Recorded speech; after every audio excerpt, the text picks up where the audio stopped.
इसके आ जाते हैं आपके पास कुछ एमसीक्यूज जो हम सोल्व करेंगे।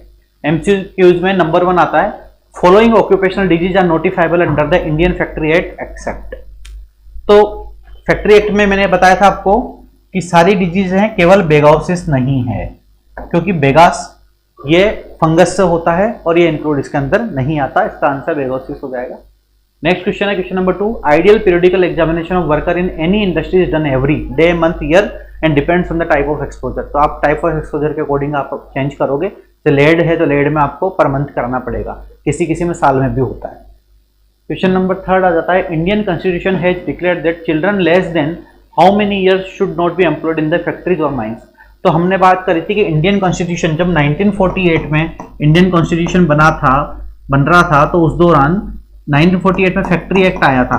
फैक्ट्री एक्ट कहता था 14 साल से छोटे बच्चे को हमको काम नहीं कराना, और माइंस कहती है कि 18 साल से कम के को काम नहीं कराना। तो इंडियन कॉन्स्टिट्यूशन में हमारे पास में 14 ईयर से छोटे बच्चे को हम काम नहीं करवा सकते। माइंस एक्ट के बारे में पूछता तो 18 साल हम करते हैं इसमें। सेफ्टी ऑफिसर कितने टाइम पे चाहिए, तो 1000 पे हमको सेफ्टी ऑफिसर चाहिए एंड 500 पे वेलफेयर ऑफिसर चाहिए। प्लांटेशन एक्ट में वेलफेयर ऑफिसर 300 पे चाहिए। ठीक है, ये इसका आंसर हो जाएगा 1000। देन नेक्स्ट क्वेश्चन आता है, useful screening test for lead is measurement of. तो लेड के मेजरमेंट के लिए कौन सा स्क्रीनिंग टेस्ट है, मैंने सारे ही करते हैं, लेकिन जो इंपॉर्टेंट है वो है प्रोपोरफायरिन इन यूरिन। ये हमारे लेड का टेस्ट होता है मेजरमेंट का।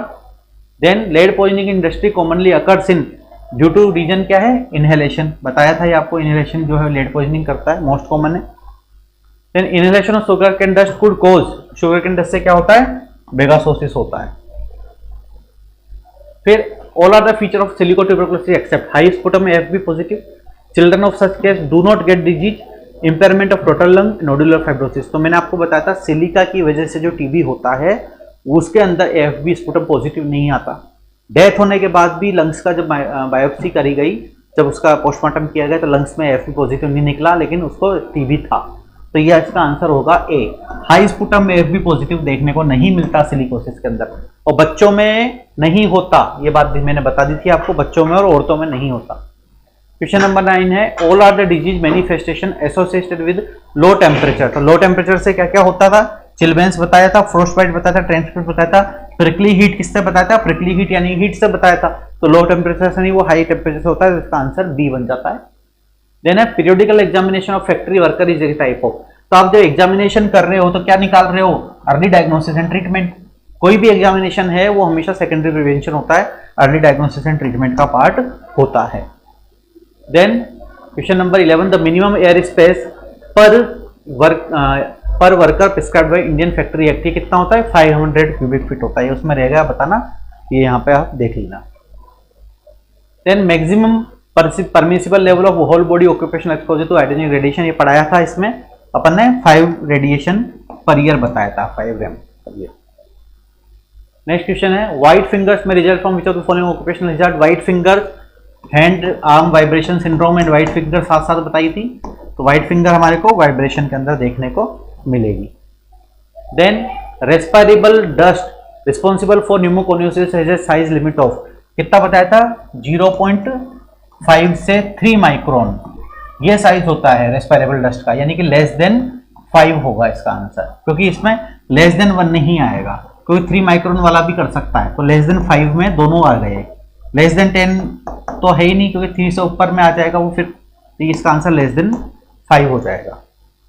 लेस देन 1 क्यों नहीं हो सकता, क्योंकि 0.5 वाला भी कर रहा है, 1 वाला भी कर रहा है, 1.5 वाला भी कर रहा है, तो लेस देन 1 में तो आ नहीं सकता। तो इसमें पूछा कि भाई मिनिमम कहां पे जाकर के हो जाता है, तो 0.5 to 3 माइक्रोन है, तो 3 माइक्रोन किस रेंज में आ रहा है, लेस देन 5 की रेंज में आ रहा है। Then which of the following pneumoconiosis are more prone to develop tuberculosis? तो बताया सिलिका ट्यूबरकुलोसिस, ए आंसर है, इजी क्वेश्चन है। Which of the following pneumoconiosis caused by thermoactinomyces सेकेरी, नाम में है सेकेरी, सेकेरी से क्या आ जाएगा, सेकेराइड, सेकेराइड मतलब शुगर, शुगर है तो शुगर कैन, शुगर कैन क्या करता है, बेगास, तो आंसर हो जाएगा इसका डी। ठीक है, डी आंसर बन जाएगा। फिर next question, which of the following pneumoconiosis caused by micropolyspora fani, F for fani, F for farmer, farmers lung answer है इसका, C option. Nearly 3/4 of the occupational cancer are most common cancer कौन से बताए थे? 75% skin cancer followed by lung cancer. अगर skin option में नहीं होता तो लंग कैंसर आंसर जाता है इसका। Question number 19, which of the following are associated with bladder cancer? Bladder cancer naphthylamine बताया था, ये आंसर है इसका, ब्लैडर कैंसर है। देन क्वेश्चन नंबर 20 है, pre placement examination has an important role to play in. किसके अंदर प्री प्लेसमेंट एग्जामिनेशन किए जाते हैं? तो ऑक्यूपेशनल हेल्थ में किए जाते हैं, यही टॉपिक चल रहा है, यही आंसर है इसका। Then question number 21, under ESI act sickness benefit is given for a period of, तो 91 डेज के लिए दिया जाता है, ये आंसर है एक्सटेंडेड अप टू 2 ईयर। ठीक है। Question number 22, sickness absenteeism is a useful index to assess, तो इससे क्या असेस किया जाता है कि आपका जो वर्कर है उसकी स्टेट ऑफ हेल्थ क्या है, तो डी आंसर इसका आ जाएगा। देन बेगासोसिस को कैसे रिड्यूस करते हैं? या तो 20% मॉइस्चर से या 2% प्रोपियोनिक एसिड के स्प्रे से, तो प्रोपियोनिक एसिड का 2% स्प्रे हमने कर दिया, आंसर हो जाएगा D. According to factory 8 1948 maximum permissible working hours per week क्या है? ये 48 है मैक्सिमम परमिसिबल, आप अपनी इच्छा से 60 तक कर सकते हो, पर मैक्सिमम परमिसिबल तो 48 ही है। तो financial contribution for ESI come from, कहां से आता है? तो ईएसआई में जो पैसा आता है आपकी सैलरी में से कुछ पोर्शन कटता है, कुछ आपका एम्प्लॉयर मिलाता है, कुछ स्टेट गवर्नमेंट मिलाती है और कुछ सेंट्रल गवर्नमेंट मिलाती है, तो सारा ही इसके अंदर आ जाएगा, ऑल ऑफ द अबव हो जाएगा इसका answer. Following are the chemical agent which cause occupational dermatitis by local irritation except, तो देखो रबर भी लोकल इरिटेशन करता है, एक्सरे से भी हो सकता है, लाइम से भी हो सकता है, ईथर लोकल इरिटेशन नहीं करता, इसका आंसर ईथर है। Most common mode of lead poisoning, ये बता दिया था, पहले भी आ गया, inhalation is the most common mode of poisoning. Which occupational exposure में cause sterility in the female, female में स्टेरिलिटी कौन कर सकता है? तो फीमेल में स्टेरिलिटी एग्रीकल्चर इंसेक्टिसाइड्स कर सकते हैं। ठीक है। उसका बाद चेयरमैन ऑफ ईएसआई, ईएसआई का चेयरमैन कौन है? प्राइम मिनिस्टर तो कभी चेयरमैन बनता नहीं है। Union ministry of health and family welfare, health and family welfare का कोई लेना देना नहीं है, तो वो फैमिली प्लानिंग से लेना देना है। तो यूनियन मिनिस्ट्री ऑफ लेबर, ये हो सकता है आंसर, लेबर से ईएसआई से लेना देना हो सकता है।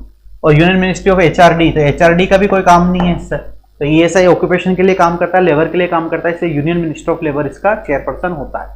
The extended sickness benefit is given for, इसमें से सारे आंसर गलत है, 2 ईयर आंसर है इसका, पर अगर एग्जाम में आ जाए तो आप 365 डेज लगा देना, क्योंकि पहले 1 ईयर होता था, अब 2 ईयर कर दिया, तो 2 ईयर ऑप्शन में आता था, 2 ईयर सही जाएगा।